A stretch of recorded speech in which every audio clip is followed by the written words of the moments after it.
Roberto Chávez, que nos va a compartir unas palabras de la palabra de Dios, mejor dicho.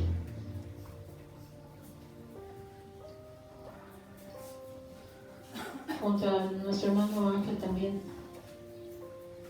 Adelante, hermano. Gracias, Señor.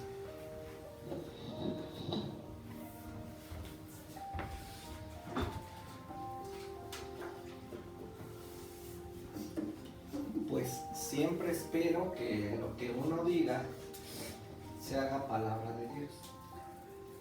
O sea, que ocupemos la Biblia, no en la Biblia está la palabra de Dios, sino aquí encontramos la palabra de Dios. En la vida de las personas, en ustedes, encontramos la palabra de Dios. En los cielos, en toda la creación misma, ahí también encontramos la palabra de Dios. Ya que la palabra de Dios es aquella que precisamente nos llama, es aquella que nos apela, es aquella que nos encuentra y precisamente es aquella que nos sana, que nos hace reflexionar. Y espero en Dios que hoy encontremos a través de los mensajes esta palabra de Dios. Y que no solamente se conviertan en monólogos sin ningún efecto, sino que todo lo contrario, podamos apelar a nuestra mente, a nuestra conciencia, a nuestro espíritu, y esta que nos ayude para seguir transformando nuestra vida, pero también el mundo. Por otra parte, quiero agradecer la felicitación del Día del Padre. Voy a pasar esto que me quede sin...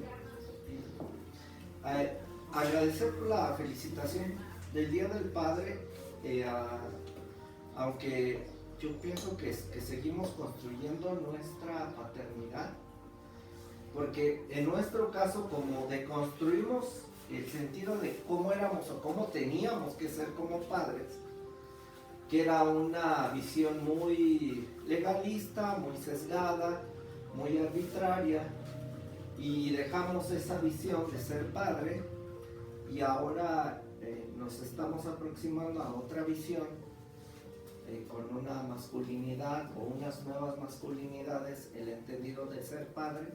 Y antes decían que los padres tenían que ser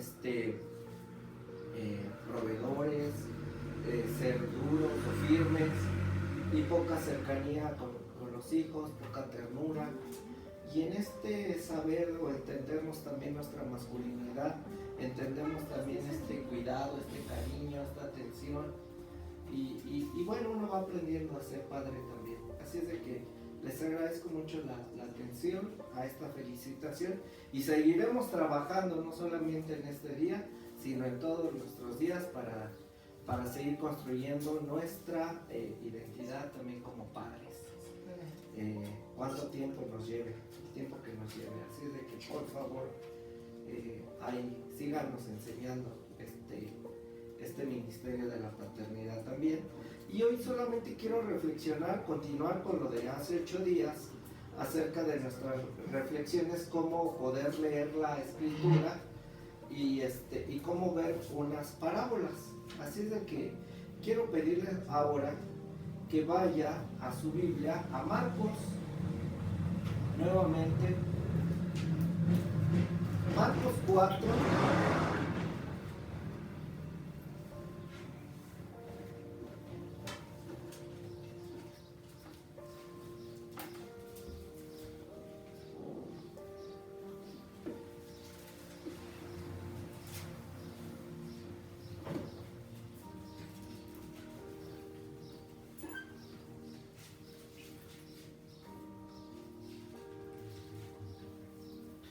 Marcos 4, y primero quiero que observemos los títulos que hay ahí para poder ver el contexto. Yo hace 8 días hablaba precisamente de la parábola, lo que quería decir una parábola, pero hablábamos de un sembrador.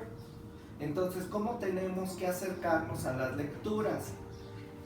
Y quiero que observen, veíamos la parábola del sembrador del 4 al 9, luego Jesús explica por qué las parábolas y en qué consiste, Luego también habla y explica la parábola del sembrador del 13 al 20. Y después aparece una parábola como ahí insertada que no tiene nada que ver con la cuestión de los sembradores. Porque después el 21 y el 25 aparece la parábola de la lámpara, que es el que vamos a abordar hoy. Pero quiero que observen, luego viene la parábola del crecimiento de la semilla y luego la semilla de mostaza. Vean, o sea, ¿por qué pone, o cuál era la finalidad de Marcos? Poner en medio, pues una parábola de la lámpara, una parábola doméstica cuando estaba en una zona rural.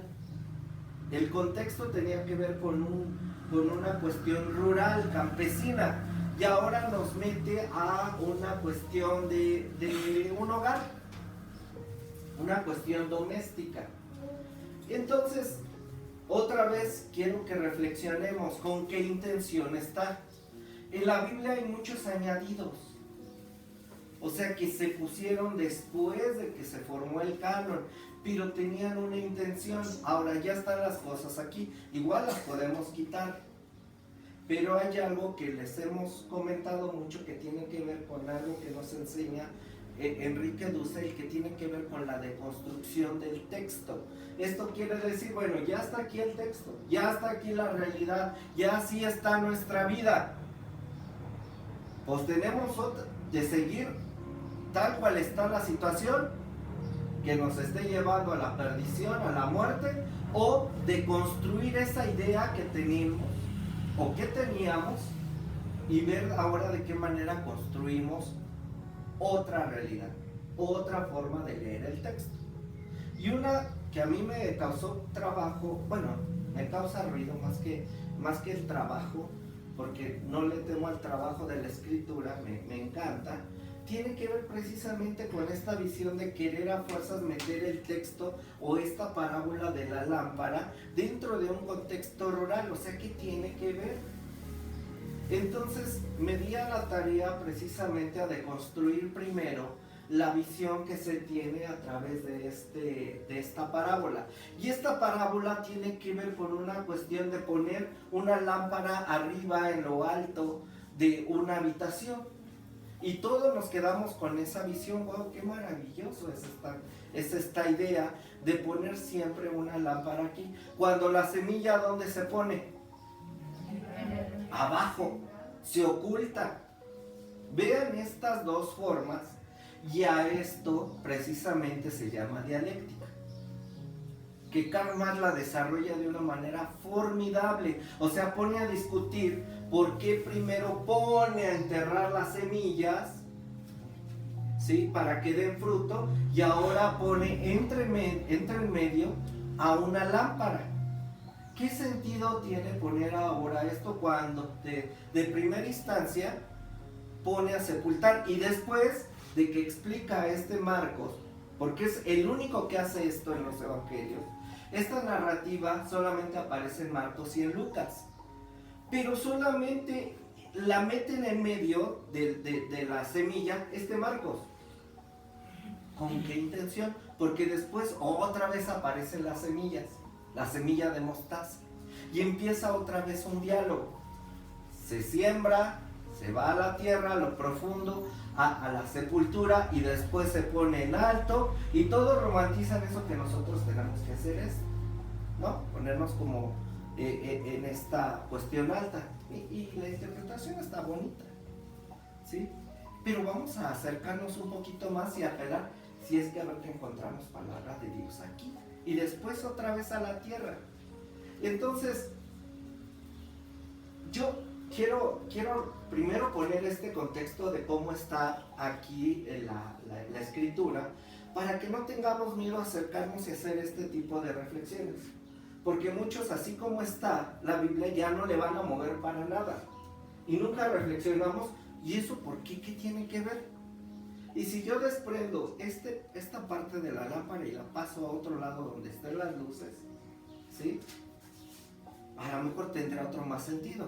Cuando él menciona en otro apartado, pues la cuestión de la luz.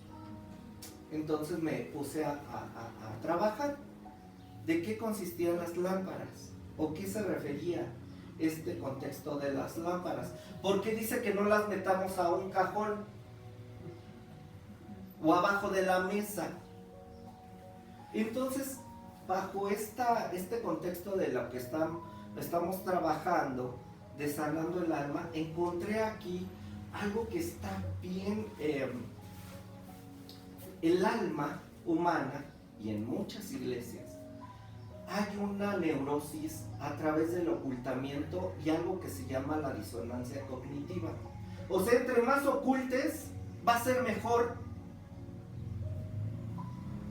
Entre más te ocultes, entre menos digas, entre más aparentes, y más en una sociedad, en una congregación, en una doctrina que nos han enseñado que somos más que vencedores. No menciones tu enfermedad, no digas tu condición crónica degenerativa, no menciones tu vulnerabilidad, no digas, no, muéstrate como siempre triunfante. Y ocultamos esa luz y la ponemos en un cajón. Y hay un diálogo. O sea, Jesús dice, no la pongas. O sea, que sí se pone abajo de una mesa o en un cajón. ¿Qué es lo que produce también la luz? Recuerden que la luz ni tampoco es tan buena, ¿eh? Aunque Jesús se puso como símbolo de luz, a tal grado que a un hombre iba en su caballo lo toca una luz y lo tira del caballo, ¿eh? O sea, no sé si a ustedes les pasa, pero Vero se para a 4:30 y me prende el foco y me da el lamparazo y no es una luz agradable. Y cuando la luz también se oculta, cuando está ese paradigma de ocultar las cosas en una cajonera, ¿qué es lo que pasa en este contexto doméstico? Resulta que cuando eran ricos, aquí los ricos pues, tenían aceites de olivo y prendían en unos tarritos de barro y ahí prendían sus lámparas. Pero los pobres no tenían eso. Los pobres destilaban el dióxido de carbono a través de la grasa de animal o a través de las maderas. Y ponerla dentro de una cajonera o abajo de una mesa, pues se podría quemar, prender la casa, exacto. Se podía prender la casa. Entonces como que la luz no iba a ser tan benéfica. ¿O qué era lo que pasaba? Pues que podían intoxicarse también. ¿Qué es lo que pasa entonces cuando hay este ocultamiento? Hay una disonancia cognitiva, una apariencia que nos han marcado precisamente a tener siempre, o sea, tu espíritu de temor, huye, te reprendo, de pobreza, de enfermedad, te reprendo, y tantas cosas que nos han dicho precisamente, y no reconocemos la fragilidad de una pequeña luz que está dentro de una vasija para poder alumbrar un poquito una pequeña casa. Y resulta que hay un miedo a la vulnerabilidad en este texto. O sea, la semilla, y después va a decir que la semilla de mostaza, lo más grande, ya lo veremos porque también lo estoy trabajando. Pero el análisis de este texto es precisamente, lo voy a poner en tres cosas nada más. El cajón y la cama modernos es el ser humano contemporáneo esconde su verdad o su condición, su fragilidad, su dolor, sus dudas. Y esconde un evangelio de activismo, ¿sí? E individualismo. La salvación te han enseñado que es personal. Y mientras yo me salve, que perezca el mundo, mi familia, los demás. Y la invitación no es esa, sino ver la situación que está viviendo nuestro mundo, la situación que está viviendo nuestra comunidad, nuestra familia, es ver todo el espectro, es ver toda la estructura, ¿sí? Y empezar a hacer algo y no estar ocultando el otro tiene que ver con las cuestiones reprimidas, la mutilación del miedo o por el miedo que nosotros tenemos, la fractura de nuestra alma, lo que se conoce como el psique. No nos gusta el dolor, no nos gusta sufrir, y está bien. ¿Por qué tendríamos que? Pero alguien que nos puso el ejemplo de cómo precisamente poner el pecho, de cómo poder hacer este esfuerzo o este sacrificio, que ya después explicaré la palabra sacrificio, tiene que ver con entregarse. Y quienes nos pusieron el ejemplo fueron las enfermeras y los doctores en el COVID, que entregaron su vida, sus conocimientos, sus saberes, a pesar de una crisis biológica. Ellos no se escondieron en su casa y dijeron, yo voy y entrego mi vida. Y la otra tiene que ver con una desconexión auditiva. Vean lo que dice el versículo 23. El versículo 23 de Marcos, y que solamente quiero ir porque la verdad está muy pedagógico esto. En el 4:23. Y dice ahí, los que tienen oído. ¿Qué tiene que ver con esto? Es un llamado a oír, es una denuncia contra estar evitando nuestra responsabilidad, nuestros ministerios, nuestra vida. O sea, estamos llamados a la vida. Y esto tenemos que escuchar el ruido del entorno para poder escuchar el grito de nuestra propia alma, sin caer en el puritanismo de la santidad así precaria, absurda, sino una lectura que nos lleve a meditar, que encontremos ahí la palabra de Dios, estar oyendo, estar atendiendo los sonidos, no solamente de los pajaritos, que ahí también encontramos la palabra de Dios, sino también de las invitaciones. Ayer tuve en el trabajo, hubo una presentación y cuando paso a mis alumnos, pero cuando paso hay una niña, no sé, yo digo que como de unos 4 años, y ella me empieza a gritar, pero le gritó a todos y nadie le hizo caso. Hasta le dijeron, ahora va a pasar el director. Y yo le digo, aquí está mi fan número 1, ¿no? Y todavía la exalto a la niña para poder destruir precisamente ese mutismo y esa cuestión sorda que nos ha precisamente llevado a una disonancia cognitiva. O sea, no queremos oír. Tapamos oídos a la verdadera necesidad, al verdadero llamado. La risa de un niño, las pláticas y las charlas de ustedes, eso es maravilloso. Y después utiliza figuras de medir. Lo que yo quiero es de que ustedes, cuando se acerquen a la escritura, puedan hacer esta reflexión. Y nada más quiero terminar con este versículo, el 24. ¿Qué dice?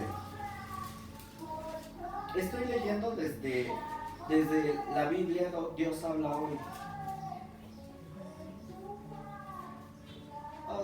24 y 25. También les digo, fíjense en los que oyen, con la misma medida que ustedes den a otros, Dios les dará a ustedes y les dará todavía más. Híjole, Marcos me choca. ¿Por qué? Porque Marcos utiliza aquí un contexto de algo que se llama la ley retributiva, el ojo por ojo y el diente por diente. O sea, si te portas bien, te vas al cielo. Si te portas mal, te vas al infierno. Si te juntas con aquellos, eres pecador. Si te juntas con nosotros, eres santo, ¿no? Eres hasta cristiano. Entonces, si te portas bien, te va a ir bien. Si te portas mal, te va a ir mal. O sea, una cuestión retributiva todo el tiempo, todo el tiempo, todo el tiempo.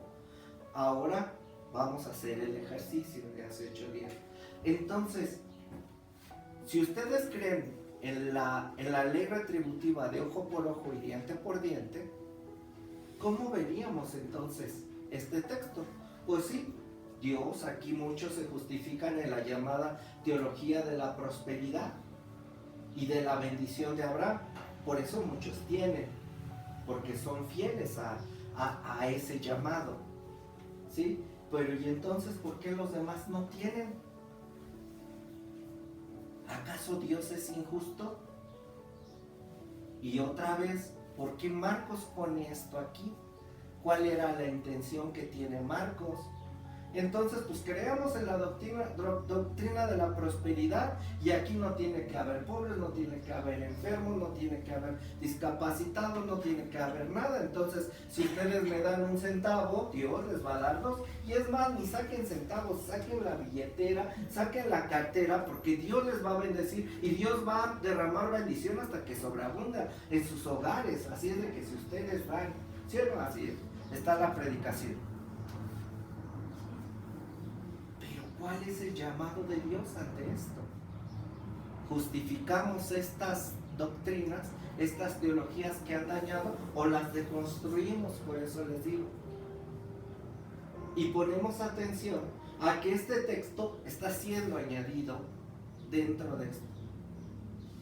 Y que tiene un diálogo con la semilla, que dentro de 8 días seguiré hablando de esto, para poder aterrizar. Y la idea es de que ustedes encuentren palabra de Dios en la pequeña lámpara y que no nos ocultemos ante una disonancia cognitiva y no prestamos atención, que no podamos ni ver ni que podamos escuchar. Dicen los pedagogos, por ejemplo, Sabater, un gran educador, Paulo Freire, los grandes dicen que nosotros aprendemos a través de los oídos. Así es de que si ponemos atención auditivamente, visualmente, en los olores también, cuando entramos aquí, ¿a qué olía? ¿Lo percibieron? Olía tan rico que yo buscaba los nardos, dije, ¿dónde hay plantas? Flores.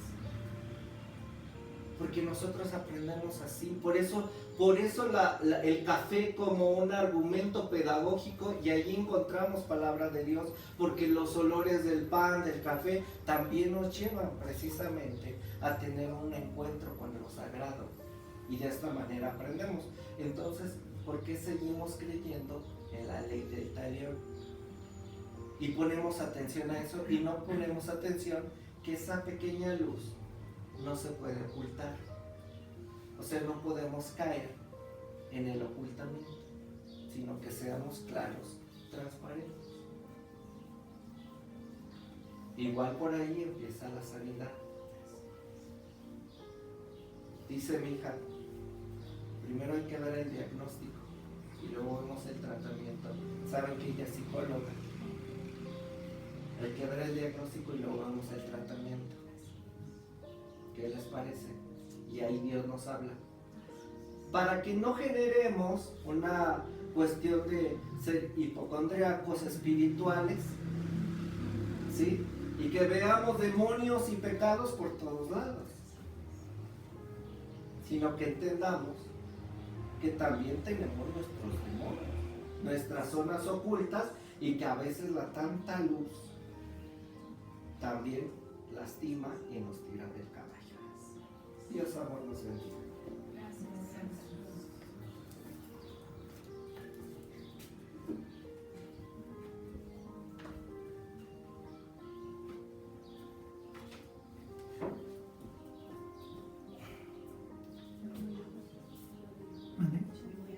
Sí. Ahí está abajo del libro, hermano.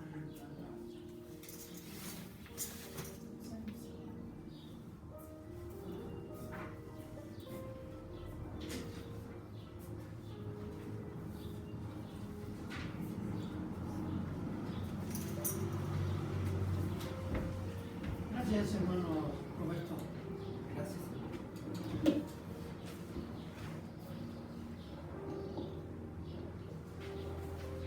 Bueno,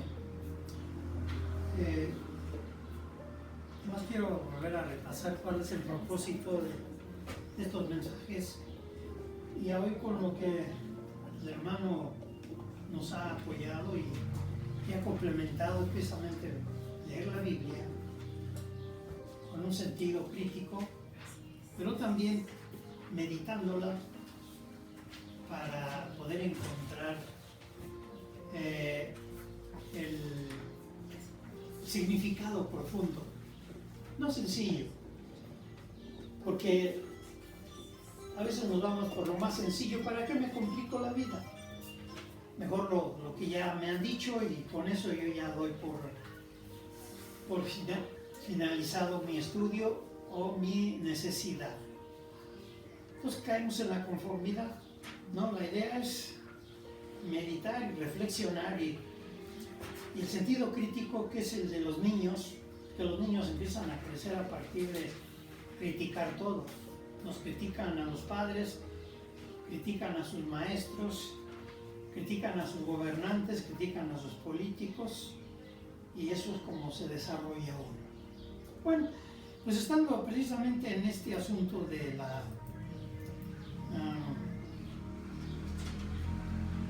de lo que es el tema que nos tocó leer la semana pasada, que fue una parte, bueno, más bien todo lo que es el libro de Ruth y una parte de Primera de Samuel. Pero leyendo precisamente a Ruth, me ocupó todo el tiempo, no me dio espacio para meterme al asunto. Eso lo veré la próxima semana. Entonces ahorita nada más quiero concentrarme en estos puntos de lo que es Ruth. Miren, en cuanto a la Biblia, pues siempre ya se ha hecho una costumbre, y a veces yo digo una mala costumbre, de traer su Biblia a las iglesias, y cada quien lo puede hacer, ¿no? Pero si por mí fuera, yo les diría: dejen su Biblia ahí en su casa, porque el hecho de estarse siempre metiendo a la Biblia, dice el hermano en este mensaje, que el que tenga oídos para oír, oiga. Por estar leyendo a veces no oímos. Leo aquí, a ver si lo que dice el hermano también está aquí escrito. Entonces, pero esa ya es una costumbre que difícilmente se les va a quitar a la mayoría. A otros sí se les quita. Vienen solamente a escuchar, vienen a reflexionar y a ver qué es lo que les ayuda para ser mejores personas, mejores seres humanos. Entonces, en cuanto a la Biblia, en el enfoque cristiano o el enfoque humanismo cristiano, hay dos versiones, una corta y una larga. La corta ya se la sabe, Jesús la dijo, ¿sí? Un nuevo mandamiento os doy, un nuevo mandamiento. Y ahí también hay una dialéctica, como el hermano acostumbra hablar. Unos dicen: no, todos los mandamientos que están, más Jesús puso otro, o sea, adicionalmente Él puso otro. No te puedes olvidar de los mandamientos anteriores, ese es uno adicional. Y yo digo: no, Jesús borró, quitó todos los mandamientos pasados y solamente nos dejó uno solo. Y empezó con sus discípulos: este nuevo mandamiento os doy, ¿sí? Amad a sus semejantes como a ustedes mismos. Ámense, ámense. Y así como se aman ustedes, también están amando a su prójimo. Para mí esa es la versión corta del cristianismo. El amor al prójimo es lo máximo. Pero esta de Ruth es la versión larga. Y una versión larga que no implica ni 66 libros de las iglesias cristianas evangélicas, ni 73 libros de la Iglesia Católica, porque la Biblia de la Iglesia Católica tiene 73 libros, y la Las Biblias de las iglesias cristianas evangélicas solamente tienen 66. Pues no necesitan ni los 73 ni los 66. La versión corta es ama a tu prójimo como a ti mismo. Ese es el único, más importante mandamiento de la doctrina de Jesús. Pero la versión larga se las voy a dar ahorita con Ruth, solamente con 4 capítulos. O sea que los somos perezosos. ¿Para qué tienen que leer 66 libros? Eso más a nosotros nos toca. Nosotros que nos profundizamos y nos metemos a la cuestión teológica y a reeditar cosas, eso sí lo tenemos que hacer. Pero ustedes utilicen la versión corta o utilicen la versión larga de Ruth, y con eso ustedes van a aprender lo que es el cristianismo, la doctrina básica de Jesús. Bien, entonces solamente tengo 6 conceptos ahí. Lo voy a tratar de llevar ligeros, porque es la versión larga del evangelio, del cristianismo, al menos para que no se les pase ninguna. Y en la primera, ¿sí?, antes que nada, son personajes centrales, Ruth y Boaz. Y su significado también tiene mucho que ver. Recuerde que por siglos las personas, antes de poner un nombre a sus hijos o a sus hijas, primero los escogían el significado. Hoy ya no, hoy ya conforme se les ocurra, ¿sí? Y les ponen nombres así bien raros, porque se oye bonito. El significado de anterior siempre, todos los nombres hebreos, y muchos de los griegos y muchos españoles tienen un significado. Y de ahí entonces que cuando se buscó que los padres nos escogieron un nombre, lo hicieron con conciencia, se supone. Y entonces ese nombre lo llevamos a todos lados y ese nombre nos identifica. Pero nos identifica porque a través del nombre se va formando nuestra personalidad. Por eso los padres que saben y que acertaron, entonces algo implícito imprimieron en sus hijos para que cuando crecieran ese nombre les ayudara a seguir. Por alguna razón mi padre o mi madre escogió mi nombre Ángel. Ya cuando yo supe a los 3, 4 años que me llamaba Ángel, que yo ya respondía a ese llamado, pero no sabía qué significaba. Pero dentro de mí, pues había ese trabajo y esa labor de mi padre o de mi madre, quien me puso ese nombre, que significa mensajero de Dios. Entonces con el tiempo dije, pues no se equivocaron quien me puso el nombre de Ángel. Pero yo decía yo, ¿por qué yo tengo que ser? Es que ya llega un momento en que de una manera espiritual ya va puesto ahí. Ya va puesto ahí. Entonces hay que pensarlo bien antes de ponerles nombres a los hijos. No escogen cualquiera. Bien, Boaz significa en él está la fuerza.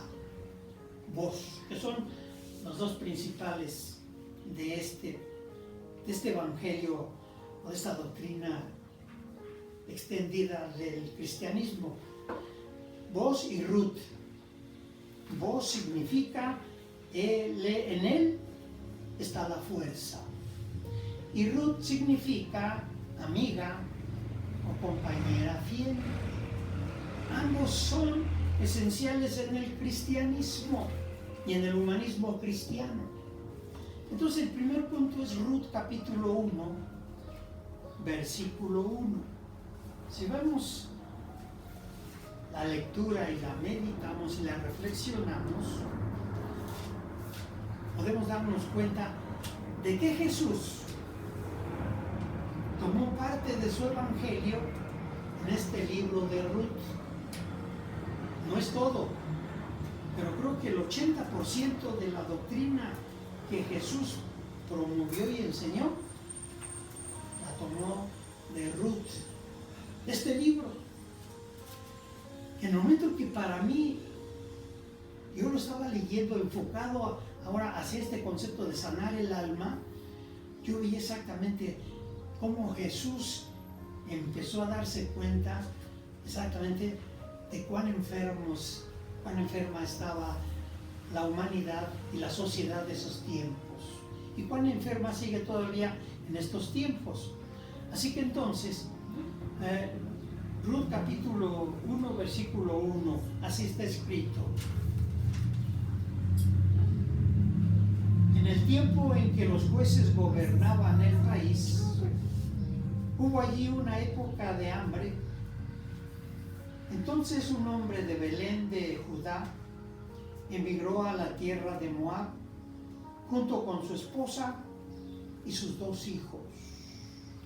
Había una situación de hambre, dicen, allí en Belén de Judá. Y solamente cuando hay situaciones difíciles y críticas, nuestra actitud y nuestra alma nos impulsa a emigrar, a irnos a otro lado. Es lo mismo que a veces en una casa o en una colonia, en una ciudad, si algo no está bien y sentimos que ahí nos estamos deteniendo o estamos retrocediendo, entonces hay que ver el entorno.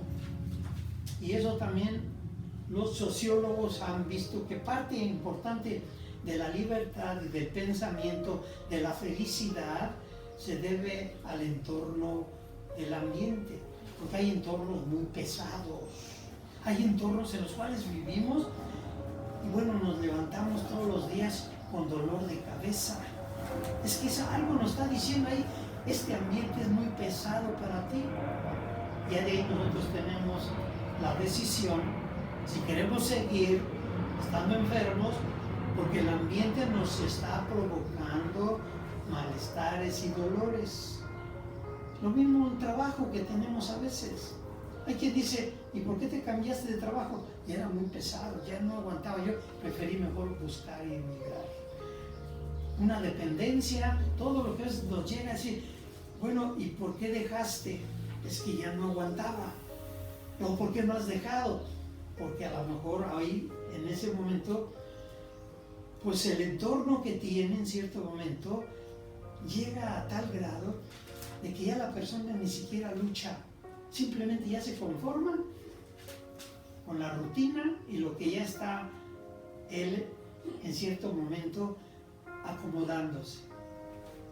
Decimos, entramos a la zona de confort, porque salir de ahí es esfuerzo, y salir de ahí es volver a vivir, es iniciar de nuevo con esta vida. Y esta familia precisamente de este hombre con su esposa y sus 2 hijos, salieron de ahí porque había conflictos y había problemas de escasez y de hambre.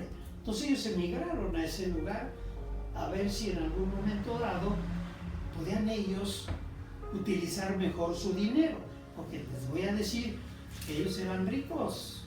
O sea, cuando sale la familia, ¿sí?, de Noemí con su esposo y sus hijos, tenían dinero, pero dijeron, no, es que aquí ya no tenemos una facilidad de invertir y de seguir creciendo, todos son pobres aquí, vámonos a otro lado. O sea, las condiciones son diferentes.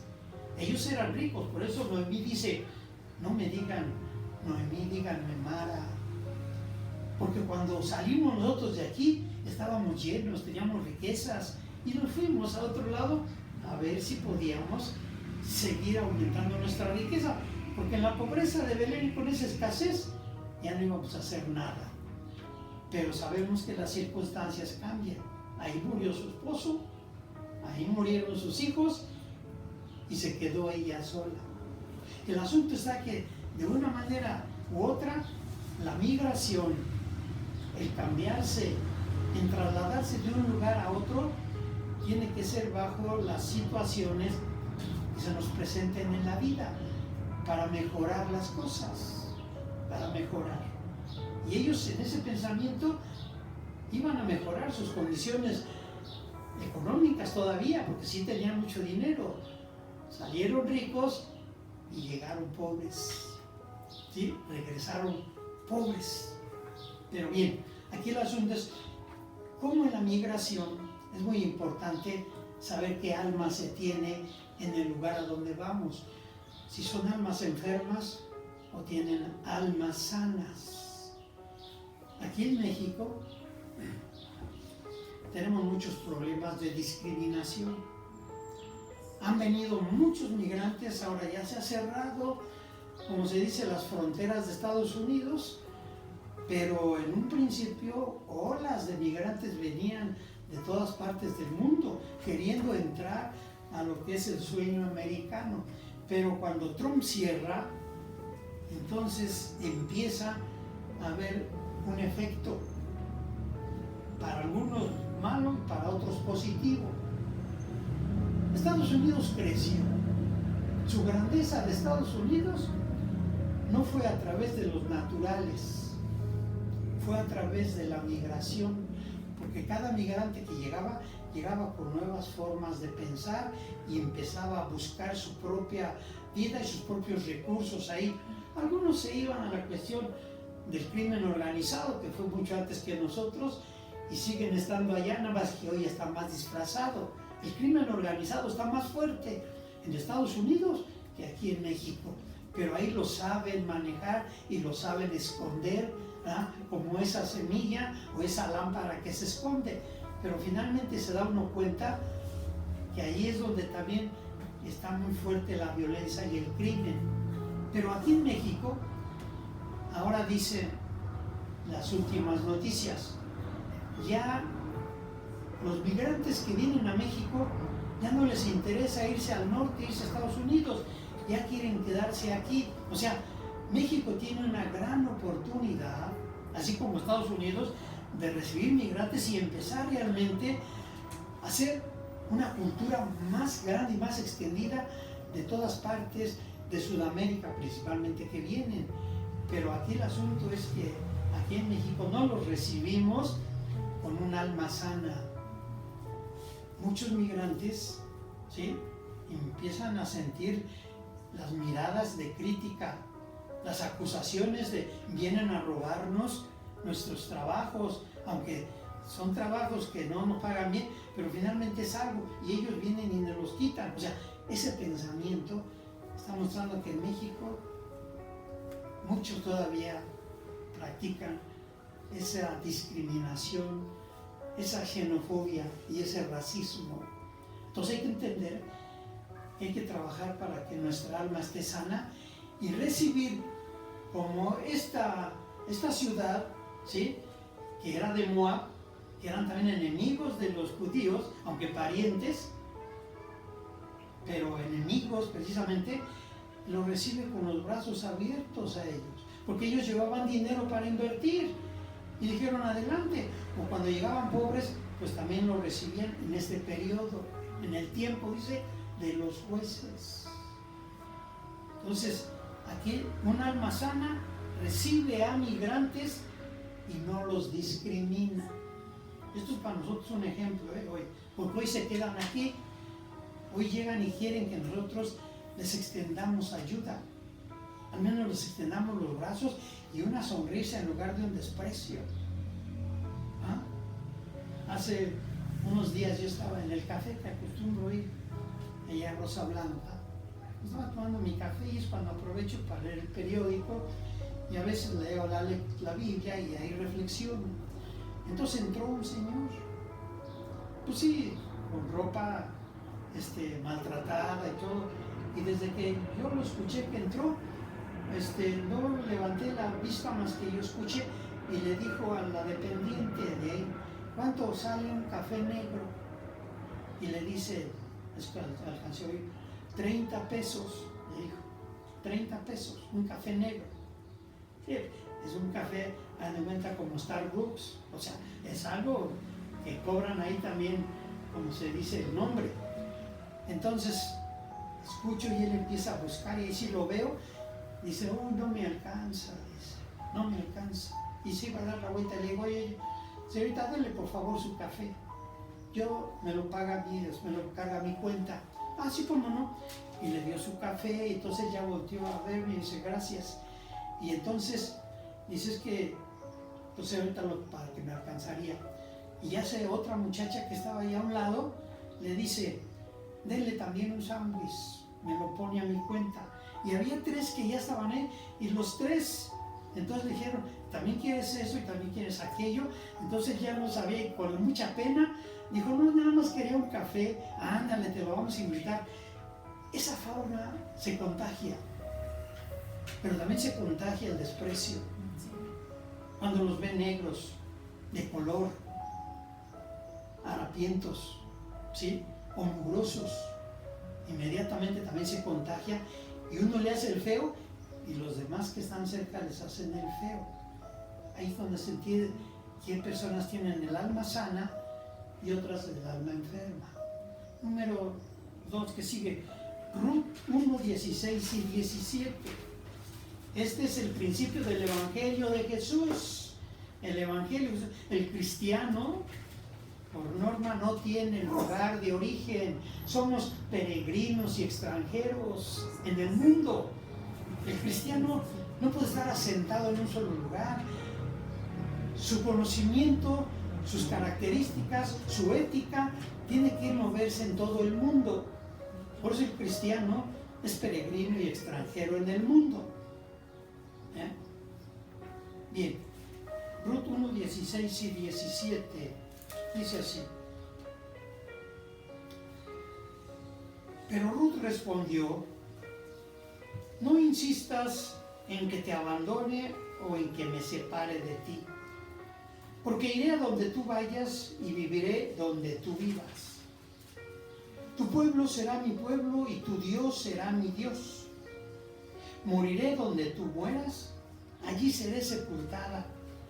Que me castigue el Señor con toda severidad si me separara de ti algo que no sea la muerte. ¿Por qué? Pues porque ya habían muerto sus 2 hijos, habían muerto su esposo y se quedó con sus 2 nueras, que eran Ruth y Orfa. Pero Orfa dijo, bueno, pues si tú me estás diciendo que me regrese a mi ciudad, pues yo me regreso, porque iban las 2 acompañando a su suegra. Pero les decía, Noemí, regrésense, ya no tengo hijos, ¿a qué van conmigo? No tengo ya nada, dinero, la pobreza ya me sigue, entonces vamos a llegar allá sin nada. Y Orfa dijo, sí, yo me regreso, se regresó a su pueblo y a sus dioses. Pero la que está hablando aquí es Ruth. Ruth dice, sí, en este momento, no insistas en que te abandone o en que me separe de ti. Había tal lazo de unión familiar entre Noemí y Ruth que ella dijo, solamente lo que nos va a separar es la muerte. Porque a donde tú vayas iré yo, tus dioses serán mis dioses, tu tierra será mi tierra. En este asunto, vean qué alma tenía Ruth. El alma de Orfa dijo, bueno, pues yo me regreso, ya con ella pues ya no se ve nada, voy a llegar a su pueblo, a Belén de Judá, y no hay nada tampoco, pobres, mejor me regreso a mi tierra y a mis dioses. No la jaló ahí la fuerza de la familia, pero en cambio el alma de Ruth era un alma tan sana que dijo, mi pueblo será tu pueblo y mi Dios será tu Dios. Mis dioses anteriores ya los dejé, mi pueblo anterior ya los dejé, porque resulta de que ya mi unión contigo familiar es más fuerte que los dioses y que los pueblos. Aquí hay que empezar a entender que hoy el problema principal del mundo es el nacionalismo que existe, un nacionalismo enfermizo. Quieren todo para el país. El país es el primero que tiene que tener lo mejor. Para eso, esa famosa maga que trae en su gorra Trump no significa otra cosa más que hacer grande nuevamente América. O sea, es un nacionalismo enfermizo y por eso él quiere lo mejor para Estados Unidos, aunque todos los demás sean destruidos. Esa es un alma enferma, pero vean que un alma sana, dice, un alma sana considera el amor familiar de mayor valor que sus dioses y su pueblo. Ojo con esto, porque en las cuestiones religiosas que están muy penetradas y que los españoles hicieron una buena labor cuando ellos llegaron, penetraron de tal fuerza la religión cristiana o católica, a tal grado que todavía después de 500 años, muchos no se han podido sacudir esa penetración de la religión. Entonces dicen, no, pues mis padres me enseñaron mi religión católica y ahí me quedo. Entonces no fueron ni sus padres, fueron los españoles. Pero hay que entender este asunto y a veces no cambian, porque la religión está tan penetrada que dejan a sus padres, dejan su país, dejan muchas cosas con tal de su Dios o su religión. Esa es un alma sana. Y repito, el 80% del cristianismo en México y en el mundo defiende más a sus dioses, a sus dogmas, a sus leyes religiosas, defiende más eso que al prójimo y a su familia. Y aquí dijo Ruth, yo dejo mis dioses, dejo mi país, y lo que me va a poner a ti es esa relación y ese amor familiar que ya tuve contigo, y solo la muerte nos va a separar. Esa es una enseñanza cristiana que Jesús entendió ese asunto desde ahí, desde ese momento, y por eso para él siempre era el prójimo, la familia, el prójimo y la familia. Hoy dejamos a un lado a la familia por la cuestión religiosa. Yo critico mucho a aquellos líderes, a aquellos pastores, a aquellos sacerdotes que defienden a la familia, que defienden a Dios más que a la familia.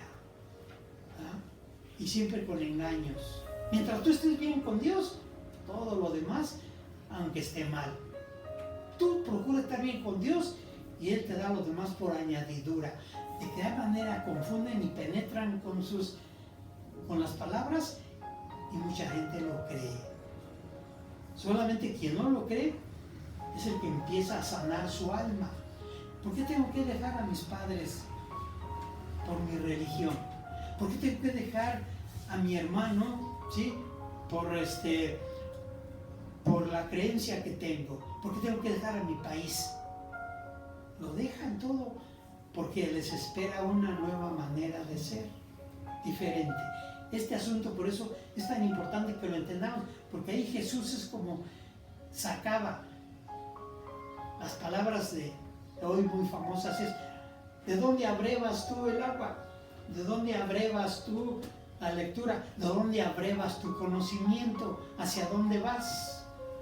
¿Cuál es tu lugar de abrevación? ¿Se acuerdan del caso de Jacob? El asunto de cómo él preparaba el lugar donde iban a abrevar, iban a tomar, iban a satisfacer su sed, su ganado o las ovejas.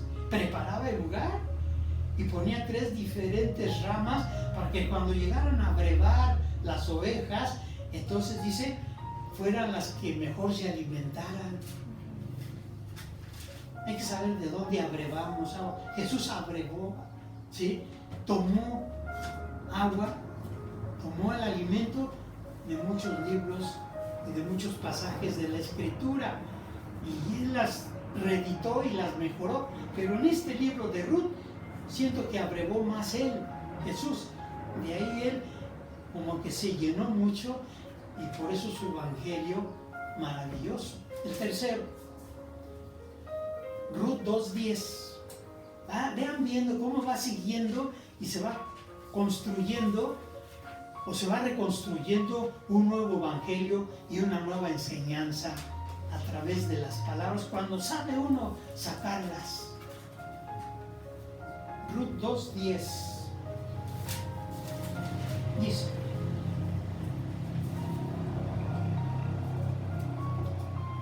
Ruth se inclinó hacia la tierra, se postró sobre su rostro y exclamó: ¿cómo es que le he caído tan bien a usted hasta el punto de fijarse en mí, siendo solo una extranjera? ¿Cómo es que le he caído bien a usted hasta el punto de fijarse en mí, siendo solo una extranjera?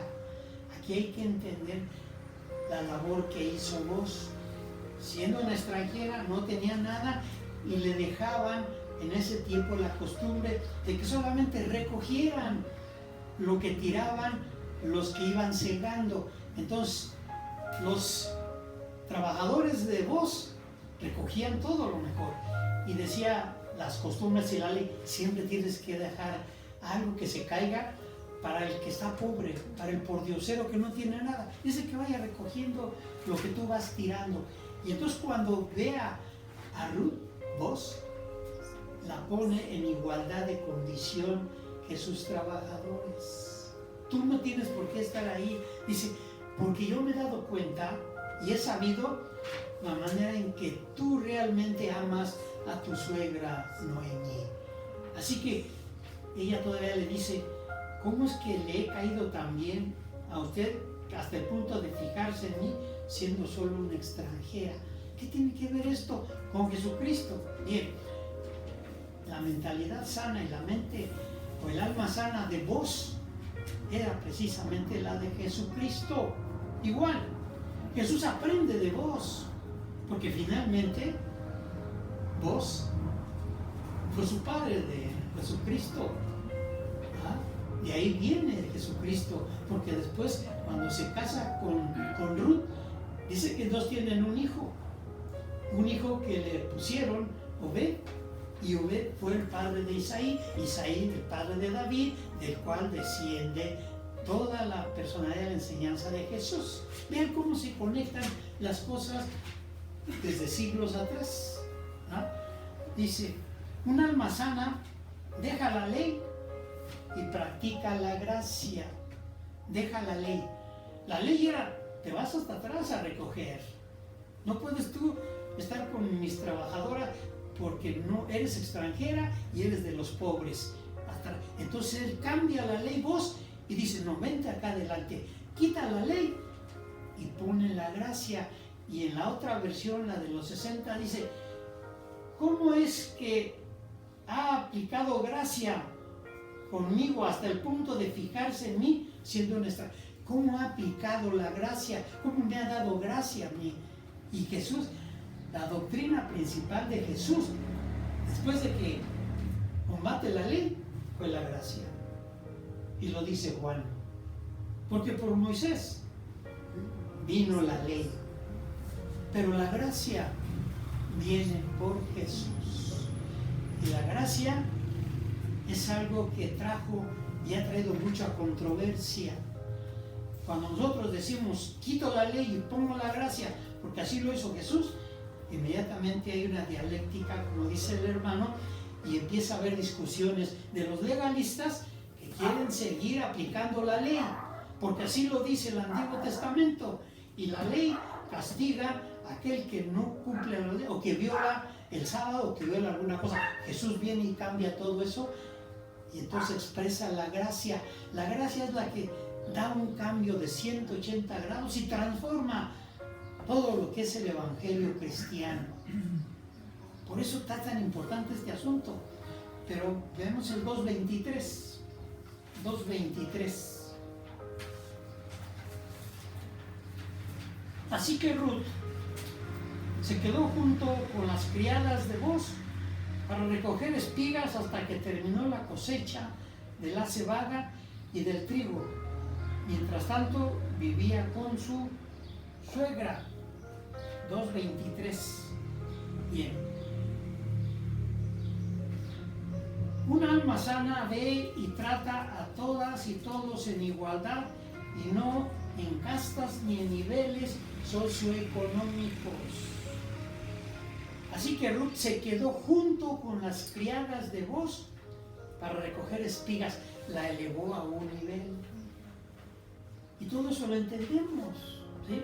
Porque cuando dice nos acercamos a Jesús, Jesús nos toma de lo vil y de lo menospreciado, como aquellos que recogían lo que iban tirando los demás, algo que les quedara para comer, ¿sí?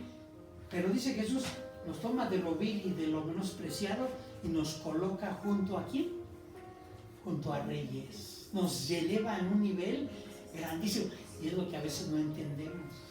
La enseñanza de Jesús nos eleva y nos considera en igualdad. En cambio, en el mundo y en países muy avanzados, la discriminación sigue siendo esa. O sea, hay un alma enferma porque se manejan con niveles socioeconómicos. Hace rato estaba platicando, ayer, antes, platicaba yo con mi hijo, que por su trabajo se tuvo que ir a Canadá unos días. Ahí anda ahorita en Canadá. Entonces dice, es que tengo que ir de vez en cuando a sacar unos trabajos allá, pero regreso en un par de semanas.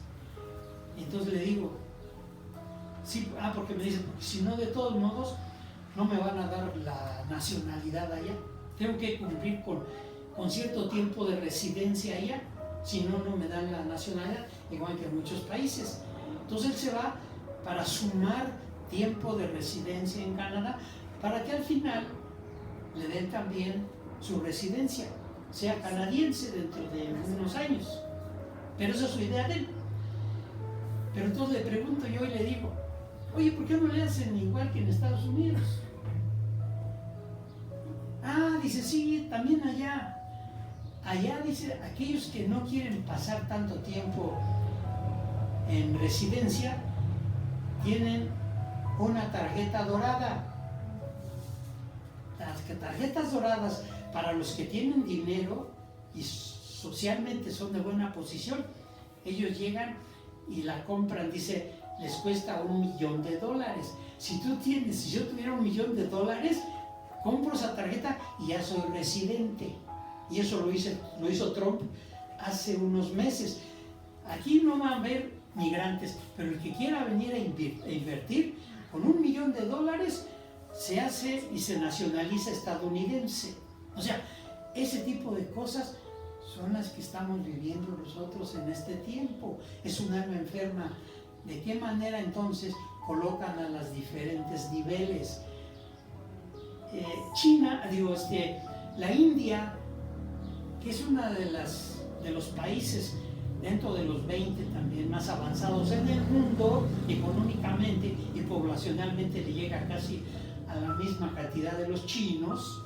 Ellos se manejan en 3 niveles de castas, y las castas dividen exactamente de qué capacidad económica tienen, y entonces los peores son los que viven en chozas, ¿sí? Esos son los que en algún momento, a pesar de que están en un país de avanzada, sigue habiendo una discriminación en cuanto a castas. Entonces, sabemos que hay almas enfermas. Y aquí, aunque sea solamente pura leyenda, pero hay un trasfondo en esto para ver que no es igual aquí en México.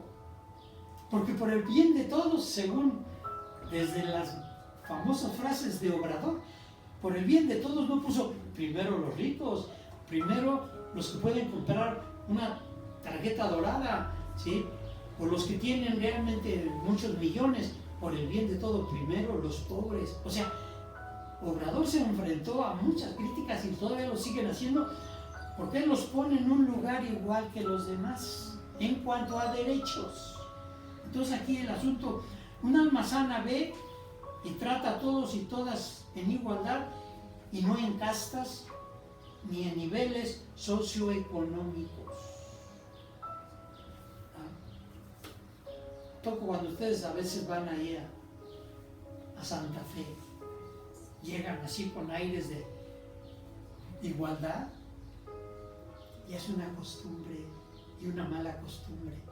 Llegan a un nivel alto y se siente uno apachurrado, porque algo dentro de uno dice, no, aquí estos son más altos que tú, ¿sí? Ellos son los que dan trabajo, dan los empleos, tú vienes a emplearte, y entonces ahí es donde están también los niveles diferentes, porque también ya traemos ese pensamiento, ¿sí? Todo esto es poder determinar qué alma tenemos, de qué manera nuestra sociedad se está desenvolviendo. ¿Ah? Decía Ikaman Traki, una mujer libanesa, me gustaba escucharla porque tenía buena enseñanza. Y él dice, porque vivió aquí muchos años, aquí en México, y aquí tuvo hijos, y aquí murió. Pero su enseñanza se quedó y dice, los mexicanos tienen un gran problema. Los mexicanos y las mexicanas no han podido superar, ¿sí?, todo lo que fue la conquista y la invasión de los españoles. Todavía siguen sintiéndose sometidos, esclavizados. ¿Ah? ¿Por qué? Porque nuestra mentalidad no la hemos podido cambiar. Nuestra alma sigue enferma. No hemos sido capaces de sanarla. ¿Ah? ¿Qué tiene que ver todavía seguir preocupándonos y afectados por la conquista que fueron hace 500 años? No, ella decía, levántense, ya no sigan sometiéndose ustedes mismos por el problema de la conquista. Bien, Ruth 3, 8 y 9. Repito, estas son las bases del Evangelio cristiano de Jesucristo. Para que no lean toda la Biblia, lean solamente Ruth y con esto van a aprender mucho. Ruth 3, 8 y 9 dice: a medianoche Booz se despertó sobresaltado y al darse vuelta descubrió que había una mujer acostada a sus pies. ¿Quién eres?, le preguntó. Soy Ruth, tu sierva. Extiende sobre mí el borde de tu manto, ya que usted es un pariente que me puede redimir. Y eso fue como consejo de su suegra, de Noemí. Ya que sentiste que hay gracia por parte de vos y él es el pariente más cercano que nos puede rescatar a través de ti, entonces acércate cuando él esté durmiendo, te metes entre sus pies y entonces cuando él se despierte se va a dar cuenta, ¿sí?, que estás tú con él. Y cuando una mujer le descubría los pies y se metía a dormir con él, era propiamente ya una declaración de boda y de casamiento. Y así le hizo Ruth, porque dijo, él es nuestro pariente cercano, y dice aquí, ya que usted es un pariente que me puede redimir. Ah, ¿de dónde saca Jesús el mensaje de la redención? ¿Dónde está aquí? De aquí, porque desde el Antiguo Testamento ya venía esa palabra, y por eso en algún momento tengo que aclarar este asunto. Redimir significa, ¿qué es lo que hizo Jesús? ¿Sí? Liberar, rescatar o salvar a alguien de una obligación, culpa, dolor o situación de esclavitud. Repito, Jesús vino a redimirnos, ¿sí?, porque entendió que vos también había hecho, la redimió, o sea, la libró o la rescató de una obligación, de una culpa, de un dolor, de una situación de esclavitud. Entonces, ¿cuál fue el significado del sacrificio de Jesús? Para redimir a la humanidad, que todavía tiene el alma enferma, porque se siente precisamente, ¿sí?, esclavo, no se siente libre, se siente con culpa, ¿sí?, siente dolor y una situación de esclavitud. Aquí entonces viene un parteaguas. ¿Por qué vino Jesús? Para los enfermos, dice, para los que tenían su alma enferma y que todavía se sentían esclavos, con culpa, que no podían realmente cumplir las cosas porque la ley los acusaba, los condenaba, la ley. Entonces viene Jesús y con su sangre redime a la humanidad, redime a la humanidad. Pero de ahí entonces viene el asunto. Hay muchos que dicen, ¿por qué te acercaste a la iglesia cristiana? Es que me sentía yo con culpa. Es que yo estaba angustiado, me sentía realmente derrotado. Entonces me acerco a Jesús porque ya entendí que Jesús nos vino a sacar de la esclavitud y a redimirnos de la culpa. Pero fíjense, aquí el asunto es que hay muchos que no necesitan a Jesús. ¿Ah? Y eso para muchos es una herejía. El 80% de las iglesias cristianas evangélicas promueven desde hace años lo que es salir a evangelizar. Hay que salir a evangelizar para que acepten a Jesús y sean redimidos, sean rescatados, porque si no, su pago y su castigo es el infierno. Y ahí van todos, sobre todo porque ha hecho mella esos mensajes de los pastores, de los sacerdotes. Salgan a evangelizar porque van a redimir también como Jesucristo a las personas. Pero el que entiende que Él ha sido una persona libre, que es una persona que ha costado trabajo y que ha luchado y se ha levantado, repito, esa persona no necesita el sacrificio de Jesús para ser redimido ni para ser rescatado. Él ya está rescatado. Él ya sabe exactamente, porque su alma está sana y no necesita a un redentor que se sacrifique por otro. ¿Ah? Aquí el asunto está en que solamente le consideramos y le atribuimos la redención a Jesucristo. Una persona que tiene recursos económicos y cuando va y emplea a una persona, le dice, ok, me interesa porque necesito de tu trabajo y te voy a pagar tanto, y acepta el trabajador. Esa persona hace exactamente la misma labor que Jesucristo, ¿sí? Y no necesitó estar clavado en la cruz.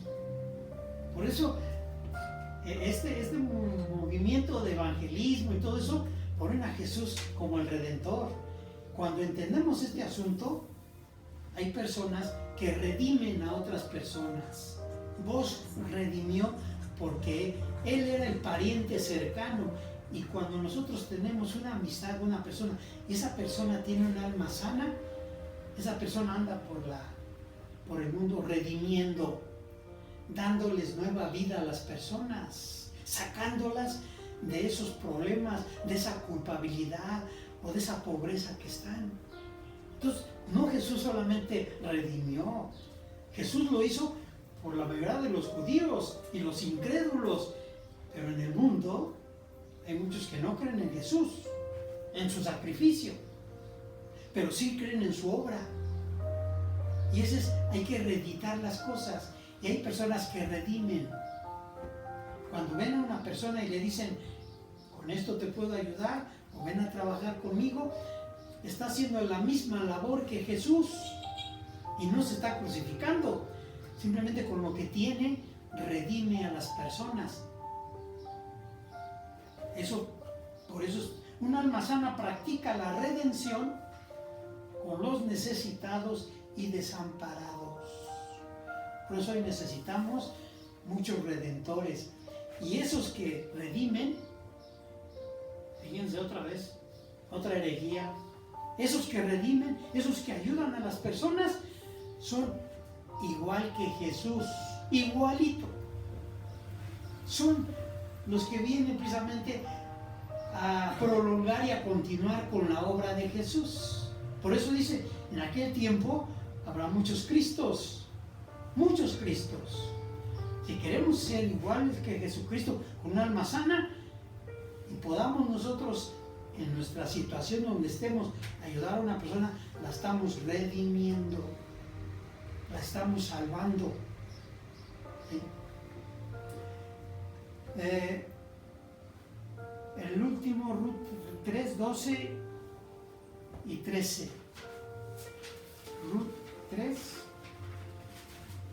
12 y 13. Ahora bien, aunque es cierto que soy un pariente que puede redimirte, le dijo Booz a Ruth, soy un pariente que puedo redimirte, aún hay otro pariente más cercano que yo.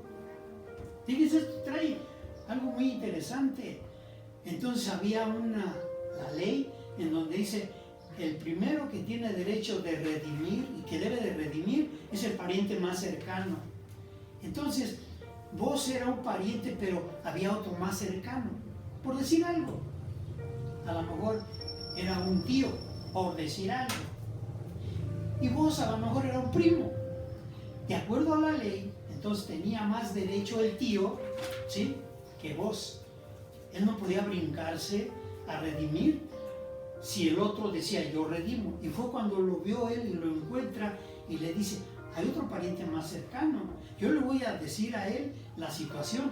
Y si él redime, si él realmente compra todos los terrenos que tenía el esposo de Noemí y también te adquiere a ti, entonces él va a ser el que va a redimir, no yo, según la ley. Y fue lo que hizo, lo mandó llamar y le dijo esto. Fíjense, estas palabras son muy importantes para entenderlas. Ahora sí que el que tenga oídos para oír, oiga. Entonces le dice, Booz, ni siquiera sabemos el nombre, nada más le dice el fulano. Hey tú fulano, le dice Booz, ven, ya sabes que regresó Noemí de donde andaba, ¿sí?, en los campos de Moab, y anda vendiendo sus terrenos que tienen, porque ya no tienen ni esposo ni tienen tampoco hijos. Y el otro dice, sí, yo redimo, el fulano, ¿sabes? Yo redimo. Ah, pero le dice Booz, el día que tú redimas sobre los campos y compres, también vas a redimir a Ruth, porque Ruth era esposa de uno de los hijos y de acuerdo a la ley no se puede quedar sin genealogía, para no interrumpir. Entonces el mismo día que tú compres los campos propiedad de Noemí, también te casas con Ruth. Y él dijo, no, ahí sí ya no le entro, mejor redime tú, porque si yo redimo y con el hecho de casarme con ella voy a perder también parte de mi propiedad, no te la dejo que tú redimas. ¿Ok? Eso tiene un significado muy importante, inclusive en el sacrificio de Jesús y de manera espiritual. Dice aquí, un alma sana, ¿sí?, solo redime a las personas cuando ha renunciado a su derecho el otro pariente. ¿Ya? Un alma sana dice, yo soy pariente, pero hay otro más cercano. Entonces el otro tiene que conceder sus derechos. Y solamente así, entonces yo puedo redimir, dijo Booz. Una persona sana no se brinca al pariente más cercano. Ahora ahí les va el problema. Cuando, de acuerdo al Edén, y Dios forma al hombre a su imagen y conforme a su semejanza, esto es espiritual, ¿eh? Eso no lo van a encontrar en la Biblia. Que a veces me dicen, a ver, dígame dónde está. No, estas son las cosas como dijo Juan, y todavía hay muchos libros que no se escribieron, pero son cosas que Jesús dijo y hizo. Bueno, ¿a quién puso, de acuerdo al asunto de Dios, a quién puso en el Edén, ¿sí?, para que cuidara y condujera al hombre, ¿sí?, en su vida? De acuerdo a esto, Dios ¿a quién puso? ¿A quién? ¿A quién puso? Cuando formó a Adán y empezó ya después a crecer, dice, ahí es donde alguien tuvo que quedar ahí para cuidar y criar al hombre, que ese es su pariente primero y el más cercano. ¿Cuál es el pariente más cercano del hombre? Y de la mujer, claro está, o de la humanidad. ¿Cuál es el pariente? Porque así lo estableció Dios. ¿A quién puso? ¿Por qué dijo Jesús? ¿Por qué dijo Satanás a Jesús? Mira, si tú me rindes un acto de adoración, ¿sí? Todos estos reinos que están aquí, que yo te muestro, le dijo a Jesús, todos estos yo te los doy porque a mí me fueron dados. Esa fue una verdad de Satanás. ¿Quién estuvo encargado de la conducción, del cuidado del ser humano? El diablo. Luzbel, en ese tiempo no era el demonio, era Luzbella, Luzbel. Y de acuerdo espiritualmente le dijo Dios, tú vas a ser el encargado de conducir al ser humano. O sea, te estoy colocando como pariente cercano. Así que su hermano, mi hermano, el pariente más cercano es Satanás. Porque a ese le fue dado derecho. ¿Ah? Y aplicando esta ley de la redención, ¿quién va a redimir? Jesús dijo, yo no puedo redimirte. Yo vengo y el verbo estaba con Dios, el verbo se hizo Dios, ¿sí? Y el verbo era Dios. Pero antes de eso estaba un pariente más cercano que era Satanás. Y ahí nos conducíamos nosotros con ese pariente que nos ha llevado y nos ha traído todo el tiempo. Entonces dice Jesús, ok, mi sangre los limpia de todo pecado. Y mi redención ahí está lista.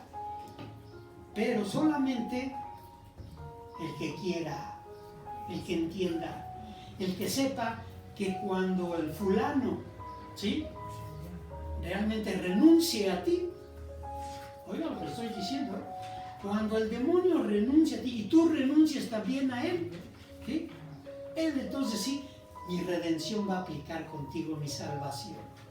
Porque hay muchos que no se salvan, porque hay muchos que siguen con ese problema, pues porque no los deja el enemigo. Ese es el pariente que nos tiene atacados y que nos tiene apresados. Y por eso Dios no dice nada. Yo a él le di ese derecho. ¿Ah? Porque es nuestro pariente cercano. Pero el día que tú veas que ese pariente solamente el interés le gusta y te quiere controlar y tú quieres seguir con él, entonces Dios no puede hacer nada. Ni Jesucristo puede hacer nada.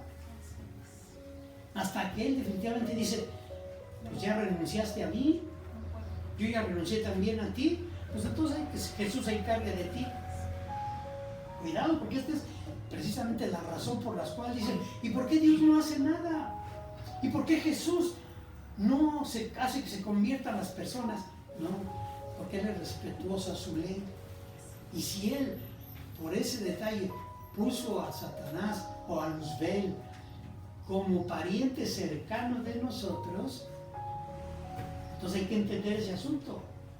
Que de repente las personas están sometidas a él porque es el pariente que tiene el derecho de la humanidad. Jesús solamente viene para el que realmente lo acepte y al mismo tiempo uno rechace estar sometidos bajo ese dominio y él mismo después diga, yo ya te dejo porque finalmente tú ya no me aceptas como tu padre, hay otro más cerca que tú que es Jesús. Por eso los demonios discutían con Jesús, ¿qué vienes a traer con nosotros, Jesús? ¿Ah? Y esa discusión hasta la fecha espiritual sigue habiendo. Mientras el fulano, ¿sí?, o ese pariente cercano que es Luzbel, Satanás, ¿sí?, no renuncie a su derecho, no hay quien le quite un alma a él. No hay quien le quite. Se los digo, se lleva a los que tengan que llevarse en esta vida. La otra ya es diferente. En la otra ya las leyes cambian. Pero en esta vida, Satanás se queda con ellos y los despedaza. Porque esa es la función de él. Porque dice aquí, Satanás solamente vino ¿a qué? A robar, matar y destruir. Ese es el asunto. Y yo no le dije nada a la hermana Lilia de lo que iba a leer ahora. Y ella dijo, fíjense cómo el pensamiento inmediatamente se conecta. Dijo, pues es que yo he hecho todo por mi esposo. Yo le he ayudado, le he hecho aquello. Y finalmente pues también a mí me está llevando. Y yo ya no. Finalmente si él decide eso, pues allá él. Ella le ha hablado de ese otro Redentor, ella le ha hablado de Jesús, ella le ha hablado de muchas cosas, pero él dice, no, yo quiero estar con el fulano. Yo quiero estar. Y muchos sí dicen, yo quiero seguir con el fulano. Entonces el fulano dice, no te lo puedes llevar, le dice a Jesús, porque ese me pertenece a mí, no ha renunciado a mí, y yo tengo el derecho como pariente más cercano que tú. Así que aquí les voy a desengañar. El pariente más cercano para nosotros y el que más se acerca a nosotros no es Jesús, es Satanás. Ese es el que está ahí más cercano a nosotros. Duerme con nosotros, come con nosotros, desayuna con nosotros y cena con nosotros, y va a las fiestas con nosotros, y va a todos lados, y ahí está. Y mientras nosotros le damos cabida y sintamos que estamos contentos con él, él dice, ¿cómo te lo vas a llevar? Con él no sirve nada tu redención, tu muerte no sirve para nada, porque a mí me fue dado él, y ese derecho yo lo tengo. Y dice Jesús, ahí está, yo no lo toco. ¿Ah? Por eso es que él no obliga a nadie, solamente que lo hace de manera voluntaria y renuncia, y hace que el fulano renuncie a su derecho de nosotros. Amén, hermanos. Este libro de Ruth, con eso entienden ustedes y pueden comprender lo que es el Evangelio de Jesús y la doctrina básica de lo que es el cristianismo y el humanismo. Dios les bendiga, hermanos.